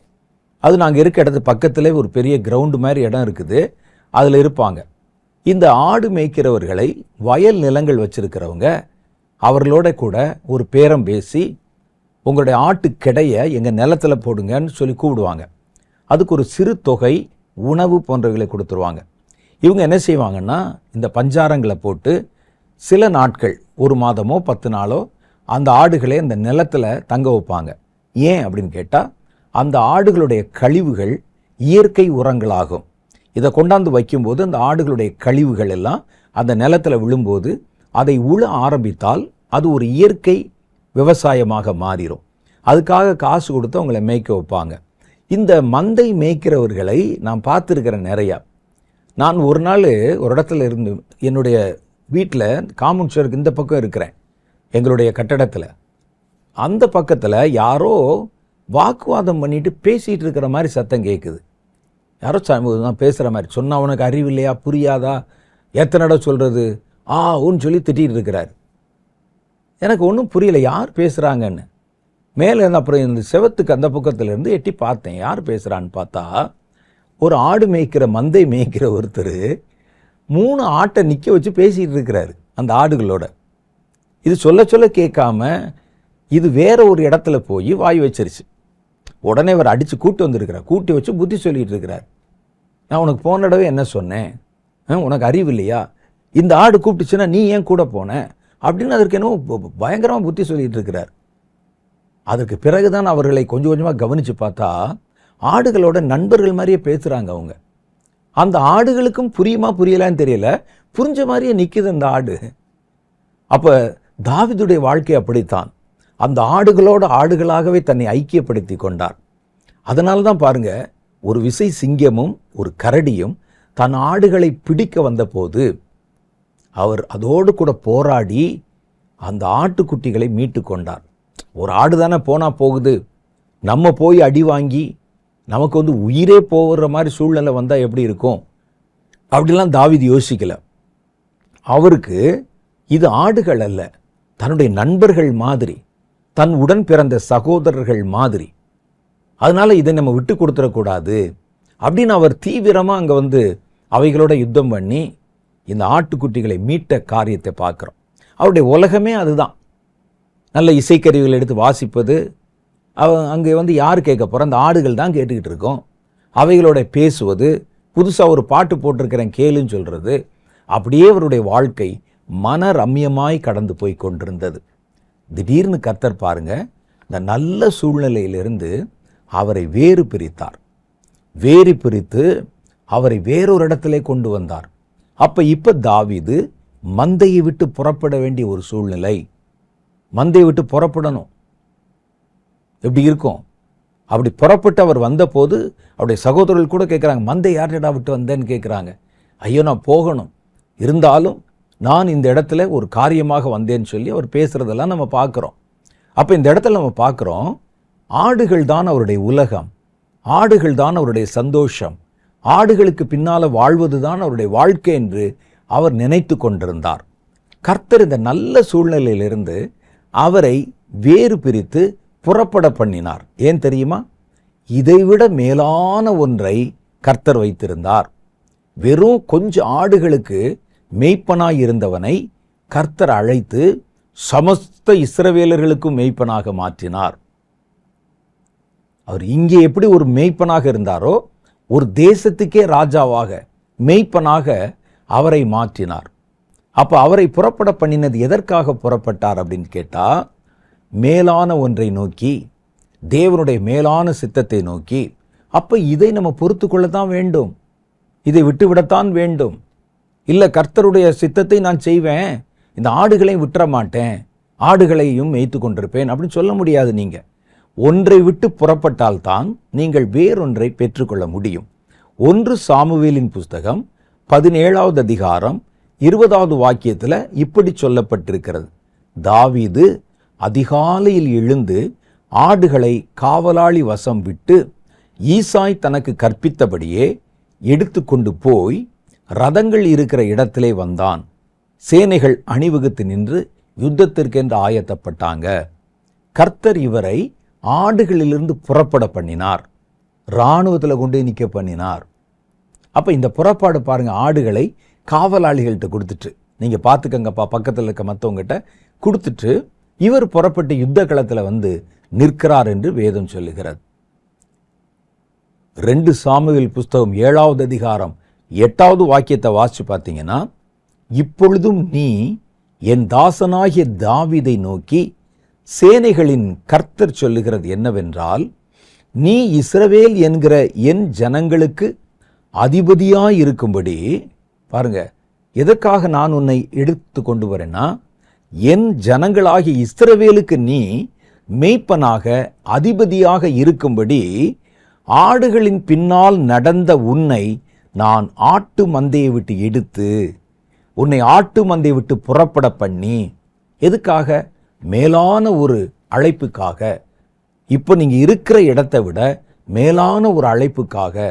நான் சொன்னேனே, ஒரு சபை பாஸ்டர், அவரை கர்த்தர் அழைத்த போது அப்படித்தான்.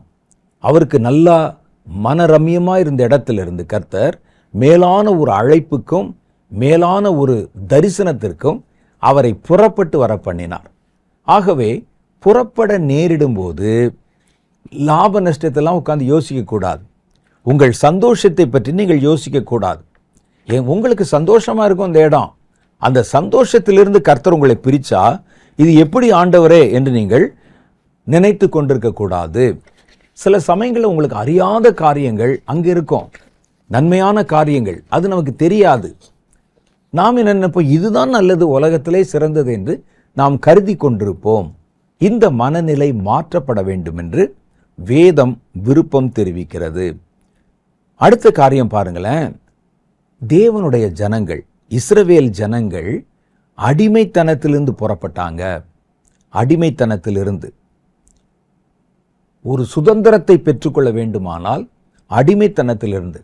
ஆனால் இந்த அடிமைத்தனம் என்று நம்ம சொல்றோம், இங்கிருந்து பார்க்கும்போது அவர்களுக்கு அதுல நிறைய சந்தோஷம் இருந்தது.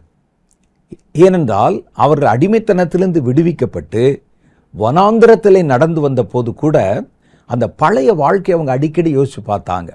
அங்கே நம்ம சாப்பிட்டது, நம்ம விளையாண்டது, வேலையெல்லாம் பார்த்தேன், வேலையெல்லாம் இருக்கலாம்ப்பா, ஆனால் நம்மெல்லாம் ஒன்று மண்ணா அப்படி கூடாரங்களில் தங்கி இருந்தது, சாயந்தர நேரங்களில் நம்முடைய நண்பர்களோடு ஓடினது, விளையாடினது, சமைச்சது, சாப்பிட்டது, அந்த தேசத்தினுடைய உணவு, இதெல்லாவற்றையும் குறித்து அவங்க யோசிச்சு கொண்டே இருந்தாங்க.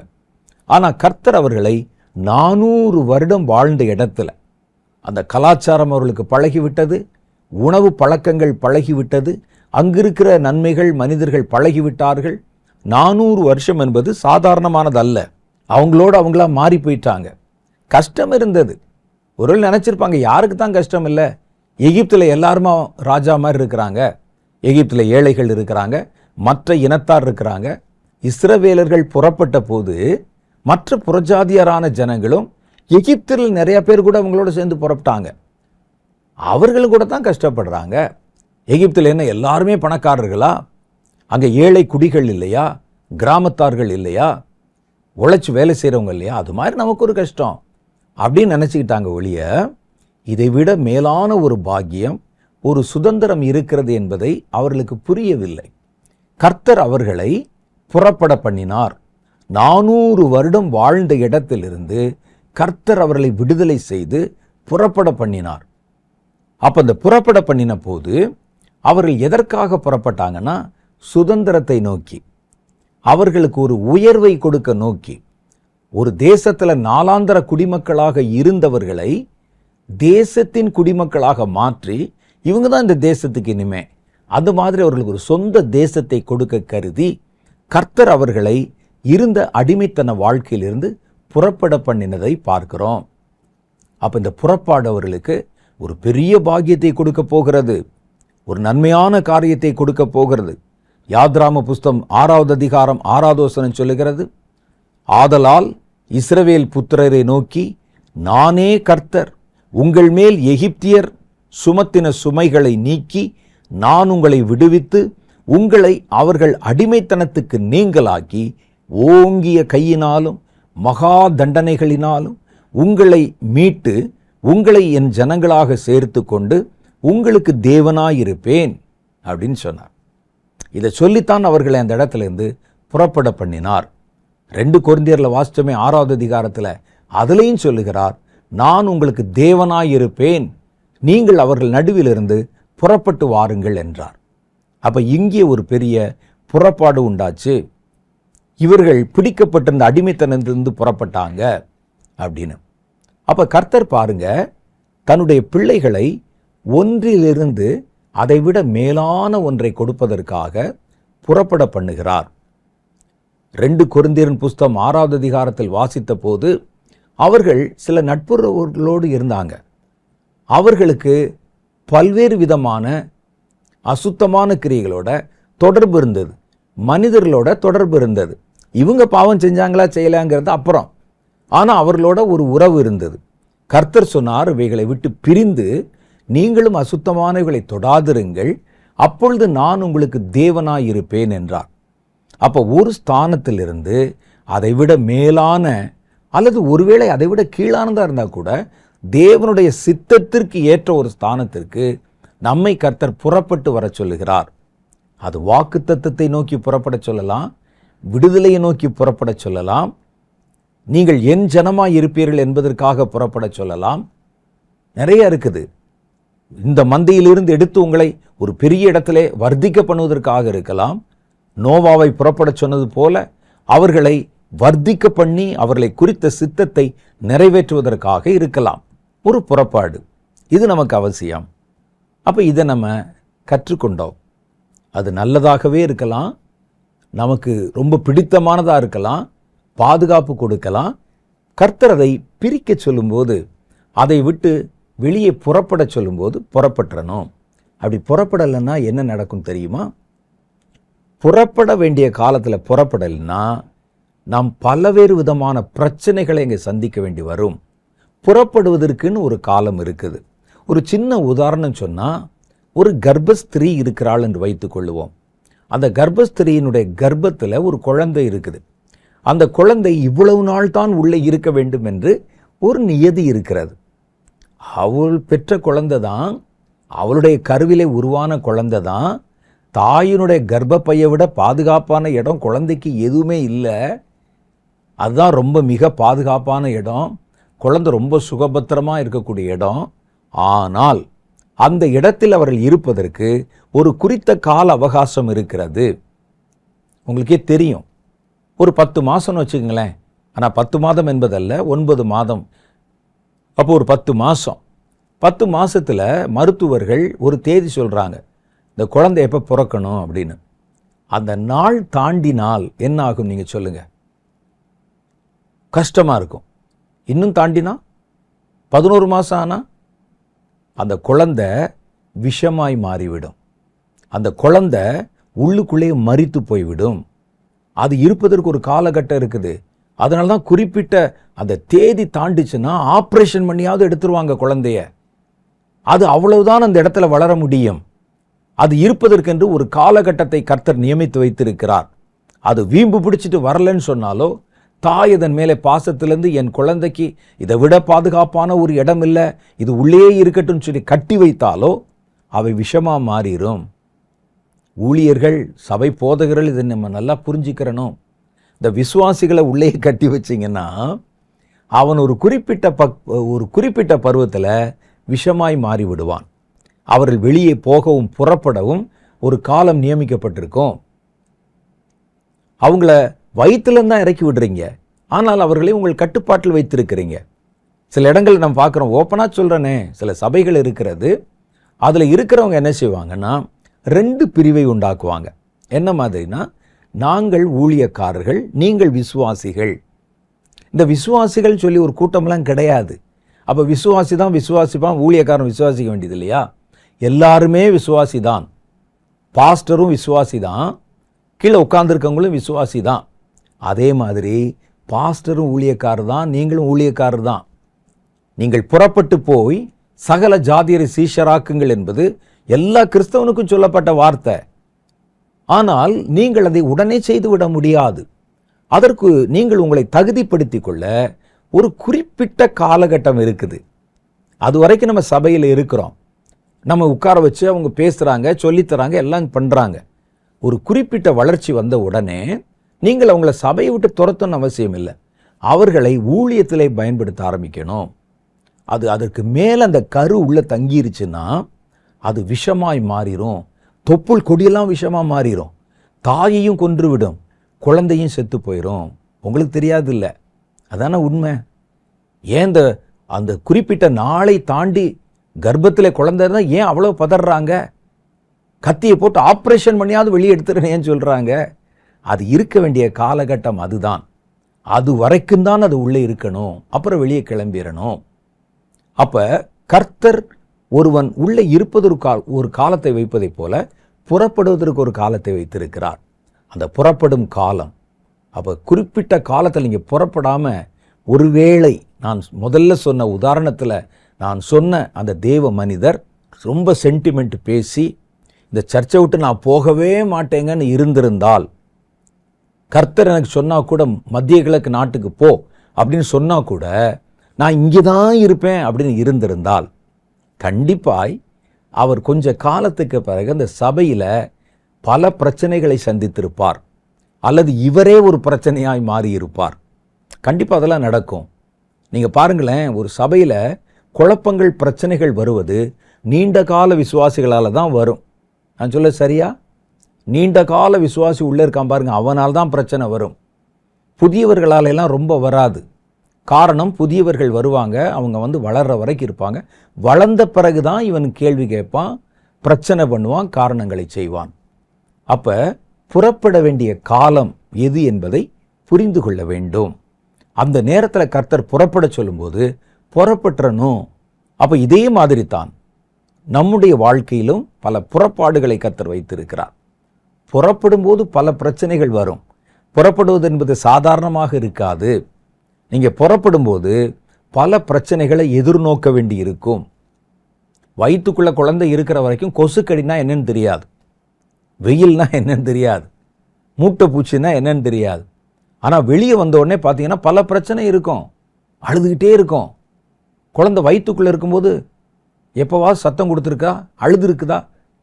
அழாது. சில ஆட்கள் தான் சொல்லுவாங்க அந்த குழந்தை அப்போவே தீர்க்க தரிசனம் பேசிச்சின்னு. அதுவெல்லாம் வேற. குழந்தை உள்ளே இருந்தால், யோவான் ஸ்நானகனாக இருந்தால் கூட குழந்தை துள்ளும், அவ்வளவுதான். அது அசையும், வேற சத்தமெல்லாம் கொடுக்காது. வெளியே வந்தே தான் கத்தும், வெளியே வந்தோடனே கத்துது அது. அப்போ வெளியே நீங்கள் புறப்படும் போது நீங்கள் சில பிரச்சனைகளை சந்திக்க வேண்டி இருக்கும். ஆனால் அதை பார்த்துட்டு மறுபடியும் நீங்கள் அந்த இடத்துக்கு திரும்பிடக்கூடாது, அது நன்மையானது அல்ல என்பதை புரிஞ்சுக்கிறணும். அப்போ பிரச்சனை வந்துச்சுன்னா நீங்கள் இந்த பிரச்சனை எதிர்கொண்டு கடந்து போகணும். ஒரு இடத்துலேருந்து புறப்படுவது என்பது சாதாரணமான விஷயம் அல்ல. புறப்படும் போது ப்ராக்டிக்கலாக நிறைய பிரச்சனை இருக்கும். அந்த நேரத்தில் நீங்கள் என்ன நினச்சிடக்கூடாது, தப்பான முடிவு எடுத்துட்டோமோ, நம்ம அங்கேயே இருந்திருக்கலாமோ, அதெல்லாம் விட்டுட்டு வந்துட்டோமோ என்று யோசிக்கக்கூடாது. இஸ்ரவேலர்கள் அப்படித்தான். அவங்க அங்கேருந்து புறப்பட்டாங்க பாருங்க. புறப்பட்ட உடனே கொஞ்ச நேரத்தில் இருந்து அவர்கள் பல போராட்டங்களை சந்தித்தாங்க. பார்வோன் எதிராளியாக வந்துட்டான். பார்வோன் பல தேசங்களை ஜெயித்து யுத்தம் பண்ணவன். அவன் இந்த அடிமைகளான எங்களுக்கு விரோதமாக பார்வோன் ராஜா வர்றாரு, அவருடைய இராணுவம் வருதுன்னு சொன்னால் சாதாரணமான விஷயம், பயந்துட்டாங்க. ஒருவேளை மோசையை நம்பி போக முடியாமல் மறுபடியும் திரும்பி போக நேரிட்டால் நமக்கு எகிப்திலே கொடுக்கிற தண்டனை பல மடங்கு பெருசாக இருக்கும், நம்ம திரும்பிடலாமான்னு கூட நினைச்சாங்க. ஆனால் நீங்கள் புறப்பட்டால் புறப்பற்றணும். அதில் பிரச்சனைகளை சந்தித்தார்கள். குடிக்க தண்ணி கிடைக்கல, ஏன் புறப்பட்டோம் அப்படின்னு நினைக்கக்கூடாது. சாப்பிட நல்ல சாப்பாடு கிடைக்கல, அவர்கள் விரும்பின மாதிரி உணவு கிடைக்கல, ஐயோ நம்ம தப்பான முடிவு எடுத்துட்டோமோ என்று நம்ம யோசிக்கக்கூடாது. ஒரு இடத்துலேருந்து புறப்பட்டு நீங்கள் போன உடனே உங்களை கர்த்தர் வேறொரு பெரிய காரியத்துக்கு தான் போக வைக்கிறார். உங்களுடைய டெஸ்டினேஷன் இருக்கு பாருங்க, நீங்கள் அடைய வேண்டிய இலக்கு, அதில் கர்த்தர் உங்களுக்கு நன்மை வைத்திருக்கிறார். ஆனால் அந்த ரெண்டுக்கு நடுவில் நீங்கள் புறப்படுறீங்க பாருங்க, அதில் பல போராட்டங்கள் இருக்கும், பல பிரச்சனை சந்திக்கணும். ஆடுகளை விட்டு பிரிந்து வெளியே புறப்பட்டு போன தாவீது அப்படியே ராஜாவாகி விடவில்லை. அதுக்கப்புறம் தான் ஓடி துரத்தப்பட்டு உயிரை கையில் பிடிச்சிட்டு ஓடி எவ்வளோ கஷ்டப்பட்டார் பாருங்க அந்த இலக்கை அடைவதற்கு. ஏன் நான் இதை சொல்கிறேன்னா, கர்த்தர் ஒரு காரியத்திலிருந்து உங்களை புறப்பட சொல்லும்போது வேறொரு மேலான நோக்கத்தை நோக்கித்தான் புறப்பட சொல்லுகிறார். ஆனால் அதை அடைவதற்கு இடையில புறப்பட்டு அதை சேர்ற வரைக்கும் இடையில உள்ள அந்த பயணம் இருக்கு பாருங்க, அதில் நீங்கள் பல போராட்டங்களையும் பிரச்சனைகளையும் எதிர்மறையான காரியங்களையும் சந்திக்க நேரிடும். நீங்கள் அந்த நேரத்தில் ஐயோ நம்ம தப்பான முடிவு எடுத்துட்டோமோ, நம்ம மனம் பதறி வந்துட்டோமோ, ஒருவேளை கிளம்பி இருக்க கூடாதோ அப்படின்னு நீங்கள் யோசிச்சுட்டு மறுபடியும் திரும்பிடாதீங்க, இதெல்லாம் கொஞ்ச காலம்தான். ஏன் கர்த்தர் அப்படிப்பட்ட நீங்கள் அங்கிருந்து புறப்பட்டதிலிருந்து அங்கே போய் அடைய வேண்டிய இலக்கு வரைக்கும் அந்த புறப்பட்ட பிறகு நடக்கிற அந்த யாத்திரையில் ஏன் இவ்வளவு போராட்டங்களை அனுப்புகிறார்னா, கர்த்தர் உங்களுக்கு மேலான ஒரு இடத்துல கொண்டு வந்து வைக்கிறார்ல, அந்த இடத்துல நீங்கள் சரியாய் பொருந்தும்படிக்கு இந்த இடைப்பட்ட புறப்படுதலின் காலம் இருக்கே, அதுதான் உங்களை ஆயத்தப்படுத்துகிறது. தாவீது நல்ல ஒரு இடத்திலிருந்து, மனோரம்யமான சூழ்நிலையிலிருந்து கர்த்தர் அவரை புறப்பட பண்ணினார். அவரை எங்கே கொண்டு போய் சேர்க்கிறதுக்கு? சமஸ்த இஸ்ரவேலுக்கும் அவரை மேய்ப்பராக்குவதற்கு, அவரை பாதுகாவலராக வைப்பதற்கு, பெரிய ஸ்தானம் ராஜாவாக்குவதற்கு. ஆனால் நடுவில் ஒரு குறிப்பிட்ட காலகட்டம் ஓடினார் அல்லவா? இந்த ஓட்டம் நமக்கு பார்த்தா அது ஓட்டம் மாதிரி தெரியும். அந்த ஓட்டம் தாவீதை கொஞ்சம் கொஞ்சமாய் உருவாக்கி கொண்டே வந்தது. ஒரு ஆடுகளுக்கு பின்னால் ஓடுற ஒரு பையனுக்கு என்ன மனதைரியம் இருக்க முடியும்? அவர் இராணுவங்களை எதிர்க்கிற மாதிரி என்ன தைரியம் இருக்க முடியும்? மிருகங்களை எதிர்த்து இருக்கலாம். இப்போ மனிதர்களை எதிர்க்கிறார், மனிதருடைய தந்திரங்களை பார்க்கிறார், மனிதருடைய துரத்தப்படுதல்களை பார்க்கிறார். முதல்ல பார்க்குற அந்த மந்தையிலிருந்து புறப்பட்ட தாவீதை நீங்க பார்க்குறீங்க, செருப்பு போட்டு நடக்க தெரியல அவருக்கு, ஒரு ஆயுதத்தை பிடிக்க தெரியல அவருக்கு. சீராவை அணிவிக்கிறார்கள், தலை சீராவை பார்க்கிறாரு, ஐயோ அது கனமா இருக்குங்க எடுத்துருங்க அப்படிங்கிறாரு. மார்க்கவசத்தை அணிவிக்கிறாங்க, கோலியாத்தை சந்திக்க போறப்பா அப்படின்னு. இல்லை இல்லை இதெல்லாம் போட்டு நடக்க எனக்கு பழக்கம், அப்ப நான் இருக்கிற மாதிரி தான் போவேன், ஒரு செருப்பாவது போட்டுக்க அட்லீஸ்ட். ஐயோ செருப்பு போட்டுல எங்களுக்கு நடக்க தெரியாதே, நாங்கள் ஆடுகளுக்கு பின்னால் ஓடும்போது ஆடு எப்படி வெறுங்காலா போகுதோ அப்படி தான் நாங்களும் போவோம், ஓட வேண்டியிருக்கும், மேலே ஏற வேண்டியிருக்கும், தாவ வேண்டியிருக்கும், குதிக்க வேண்டியிருக்கும் என்று அவர் சொன்னார். இதுதான் அந்த அவர் வெளியே புறப்பட்ட காலத்தில் இருந்த தாவீது. ஆனால் இப்படியே கொண்டே ஒருவரை எப்படி ராஜ்யத்தில் ராஜாவாய் உட்கார வைக்க முடியும்? கர்த்தர் அவரை நீண்ட ஒரு புறப்படுதலிலே, புறப்பட்டு போன அந்த பயணத்தில் தாவீதை அறியாமலே தாவீதை மன உறுதி உள்ள, சிந்தித்து செயலாற்றுகிற, மனிதர்களுடைய தந்திரங்களை விளங்கி கொள்ளுகிற ஒரு ஞானமுள்ள ஒரு மனுஷனாய் கர்த்தர் உருவாக்குகிறதை பார்க்கிறோம். யார் நல்லவன் யார் கெட்டவன், எப்படி ஆட்சி பண்ணணும், மாத்திரல்ல எப்படி சண்டை போடணும், எப்படி யுத்தம் பண்ணணும் என்று. ஒரு காலகட்டத்தில் தாவீதுங்கிற பேரை கேட்டாலே பக்கத்தில் இருக்கிற தேசங்கள் எல்லாம் பயப்பட ஆரம்பித்தது. யுத்தத்துக்கு போவதற்கு பயிற்சி இல்லை என்று சொன்ன தாவீதை கர்த்தர் யுத்த விற்பனராய் மாற்றினார். கர்த்தரே சொல்றார், நீ யுத்த புருஷனாய் இருந்து அநேகருடைய இரத்தத்தை சிந்தினபடியினால் என்று. அப்ப கர்த்தரை யுத்த புருஷன் சொல்ற அளவுக்கு வெண்கல வில்லும் அவர் கை விரல்களால் வளையும்படி கர்த்தர் அவரை பயிற்றுவித்தார். அப்ப நீங்க புறப்படும் போது அப்படித்தான் இருக்கும். கர்த்தர் புறப்பட சொல்றார், கர்த்தர் சொல்லிட்டு நம்ம வந்துட்டோம், ஆனா நம்ம புறப்பட்டு வந்த இந்த இடம் எல்லாம் எதிர்மறையா இருக்குதே. நம்ம குடியிருக்கிறதுக்கு ஒரு வீடு கிடைக்கல இந்த ஊர்ல, நம்ம ஊழியம் செய்வதற்கு ஒரு காரியம் கிடைக்கல இந்த ஊர்ல, இப்படிலாம் பல காரியம் இருக்க, நான் என்ன செய்வேன் என்று நீங்கள் திகைத்து போக வேண்டியதில்லை. கொஞ்ச நாள் அப்படித்தான் இருக்கும். அந்த கொஞ்ச நாள் உங்களை நீங்கள் பெற்றுக்கொள்ள போகிற நன்மைக்கு, அந்த நன்மையை நீங்கள் வைத்து ஆளுமை செய்வதற்கும் பயன்படுத்துவதற்கும் உங்களது பயிற்றுவித்து ஏற்ற தகுதியான மனுஷனாக அது உங்களை உருவாக்க போதுமானதாக இருக்கும். இதை நீங்கள் நல்லா விளங்கி கொள்ளணும், நல்லா புரிஞ்சுக்கிறணும். வெளியே புறப்பட்டுட்டோம், அந்த நேரத்தில் இப்படி பிரச்சனைகள் இருக்கிறதுங்கிறதுக்காக பின்னிட்டு திரும்பி விடக்கூடாது, பின்னால் ஓடிடக்கூடாது. ஐயோ நான் தப்பான முடிவெடுத்துட்டேன் அப்படின்னு வந்துடக்கூடாது. ஏனென்றால் இந்த புறப்பாடு கர்த்தரால் உண்டாக்கப்பட்டது. புறப்பட வேண்டிய காலத்தில் புறப்பட்டுறணும். அதில் கால தாமதம் பண்ணக்கூடாது. கால தாமதம் பண்ணிங்கன்னா பல்வேறு விதமான பிரச்சனைகளை நீங்கள் எதிர்கொள்ள வேண்டி வரும். புறப்படும் போது பிரச்சனைகள் வந்தால் பின்னிட்டு திரும்பி விடக்கூடாது. புறப்படுதல் உங்களுக்கு அவசியமானது. கர்த்தர் உங்களை புறப்பட சொல்லுகிற சமயத்தில் புறப்பட வேண்டிய இடத்திலிருந்து புறப்படுங்கள். மேலான நன்மைகள் உங்களுக்கு காத்திருக்கிறது. வாங்க இன்னைக்கு ஒரு சின்ன ஜெபம் பண்ணிடலாம். அன்பும் இரக்கம் நிறைந்த எங்கள் பரலோக பிதாவே, தேவ பிள்ளைகளுடைய அந்த புறப்பாடுகளை குறித்து உம்முடைய வார்த்தைகளை நாங்கள் தியானித்தோம். கெட்ட காரியத்திலிருந்து பிரிந்து புறப்படுவது மாத்திரமல்ல, தேவ பிள்ளைகள் தாங்கள் இருக்கிற நன்மையான சூழ்நிலைகள் இருந்து கூட அவர்கள் பிரிந்து புறப்பட வேண்டிய ஒரு அவசியத்தில் இருக்கிறார்கள் என்பதை விளங்கி கொண்டோம். எங்களை கர்த்தர் எப்பொழுது புறப்பட சொன்னாலும் நாங்கள் குறிப்பிட்ட காலத்திலே புறப்படவும், காலதாமதம் இல்லாமல் கர்த்தருடைய காரியங்களை நாங்கள் பெற்றுக்கொள்ளவும், கர்த்தர் எங்களுக்கென்று வைத்திருக்கிற மகிமையான ஓட்டத்திலும் கர்த்தர் எங்களை குறித்து வைத்திருக்கிற சித்தத்தை நிறைவேற்ற நாங்கள் புறப்பட எங்களுக்கு உதவி செய்தருளும். இந்த வார்த்தைகளை கேட்ட ஒவ்வொருவரையும் பேர் பேராய் ஆசீர்வதியும், அவருடைய குடும்பங்களை ஆசீர்வதியும், அவருடைய எல்லைகளை ஆசீர்வதியும். இந்த வாரத்தையும் நன்மையினாலே முடிசூட்டி அருளும். இந்த வாரத்திலே உம்முடைய பிள்ளைகளுடைய பிரயாண ஒழுங்குகளை கர்த்தர் தம்முடைய கரத்தில் வைத்து பாதுகாத்து அருளும். இந்த வாரத்தினுடைய பொருளாதார தேவைகளை உம்முடைய கரத்தில் வைத்து உம்முடைய பிள்ளைகளுக்கு வேண்டிய அன்றன்றைக்குள்ள ஆகாரத்தை எந்த தடையுமில்லாமல் தந்தருளும். உம்முடைய பிள்ளைகளுடைய சந்திக்கிற பிரச்சனைகள், போராட்டங்களிலிருந்து விடுதலை தந்தருளும். இந்த வாரத்தில் கர்த்தர் அதிகமாய் அவர்களோட இடைப்பட்டு பேசும், அதிகமாய் உம்மை குறித்து அறிந்து கொள்ள, ஜெபிக்க, கர்த்தருக்கு அடுத்த காரியங்களில் ஈடுபட நீர் அவர்களுக்கு அனுக்கிரகம் தாரும். இந்த வார்த்தைகளை கேட்ட ஒவ்வொருவரையும் பேர் பேராய் ஆசீர்வதியும். இயேசுவின் நாமத்திலே என் ஜெபத்தை ஏற்றுக்கொள்ளும் எங்கள் பிதாவே, ஆமென். கர்த்தர் நம்மோடு கூட இடைப்பட்டு பேசினார். இந்த வாரம் நம்முடைய நிகழ்ச்சியை கர்த்தர் ஆசீர்வதித்து கொடுத்தார். இந்த தேவன் என்றென்றும் உள்ள சதா காலங்களிலும் உங்கள் தேவனாக இருந்து மரண பரியந்தம் நம்மை நடத்த வல்லமை உள்ளவராக இருக்கிறார்.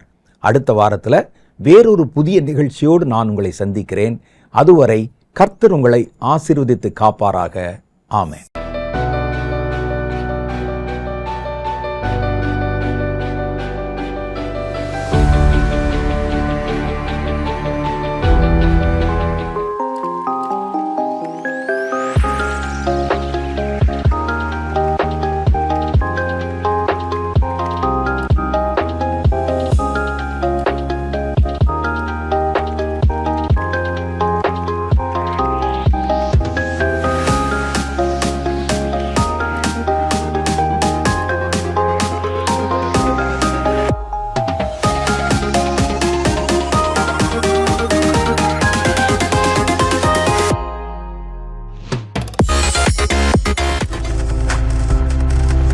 நீங்கள் பார்த்துக் கொண்டிருப்பது உங்கள் ஜாய் டிவி. உங்கள் துக்கம் சந்தோஷமாய் மாறும்.